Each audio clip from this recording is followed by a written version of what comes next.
कि क्या आप इसको सॉल्व कर सकते हैं। तो मैं इसका आपको एक आसान तरीका बताता हूँ। देखिए, ये 2 के ऊपर 20, 2 की पावर 20, 2 की पावर 20 और 2 की पावर 20 लगा हुआ है। अब आपने इसको सॉल्व ऐसे करना है। देखें, ये सारे एक जैसे नंबर हैं।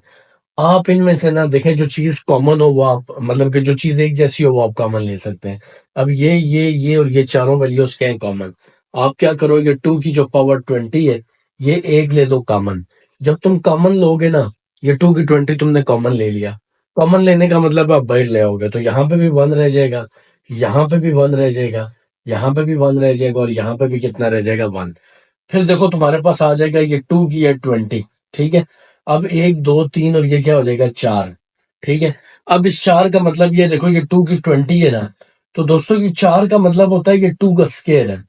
4 का मतलब क्या है, ये क्या है, 2 का स्केयर। अब देखो, ये भी बेस में 2 है और ये भी बेस क्या है, 2 है। अगर बेसिस सेम हो ना, तो पावर्स क्या होती हैं, ऐड होती हैं। जैसे ये 2 है, तो ये 20 प्लस 2 हो जाएगा। यानी बेस एक दफा लिखोगे और पावर्स क्या हो जाएंगी, ऐड। तो ये आपके पास आ जाएगा 2 की पावर 22। उम्मीद है दोस्तों आपको ये समझ आई होगी।